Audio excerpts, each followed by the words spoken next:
मेरा नाम इज़्ज़त ख़ान है और ज़िला मियांवाली तहसील सखैल, गांव सुल्तान खैल। मैं पहले लाहौर पे भी गया हूँ 2 दफ़ा। वहाँ पे मुझे कोई फ़र्क नहीं पड़ा, क्योंकि मेरी ये पीछे पतली कमर और ये पट्टों के जोड़े हुए पट्टे जो हैं ये सख्त थे, इस पे भी मुझे बहुत तकलीफ़ हो रही थी। और पेशावर भी मैंने ऑपरेशन करवाया गर्दन का, उसमें भी 6 महीने गुजर गए, उसमें भी मुझे ख़ास फ़र्क नहीं आया।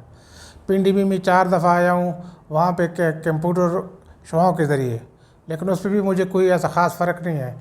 यहाँ भी मैं आज आया हूँ पिंडी में CPT थेरेपी के लिए, तो उसमें मुझे कल रात को यहाँ पे रहा हूँ और मुझे जो है ना ये जो खिंचाव होती महसूस होती थी वो ख़त्म हो गई, और जो पट्टों में दर्द होता था और पतली कमर में दर्द हो रहा था वो ख़त्म हो गई।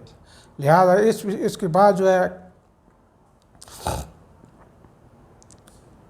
हाँ, हल्का सा अभी शरीरों पे जो डंडे लगवा रहे हैं उसके हल्का सा दर्द महसूस हो रहा है, बाकी वैसे दर्द ख़त्म हो गया।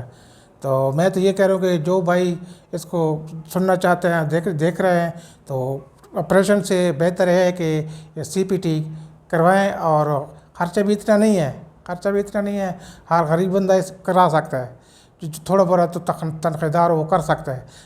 बाकी अस्पतालों में मैं घूम के कमो पेश मैंने तकरीबन 8-9 लाख रुपए लगवाए, मुझे इतना फ़र्क नहीं मिला जितना मुझे 24 घंटों पे यहाँ पे मिला है।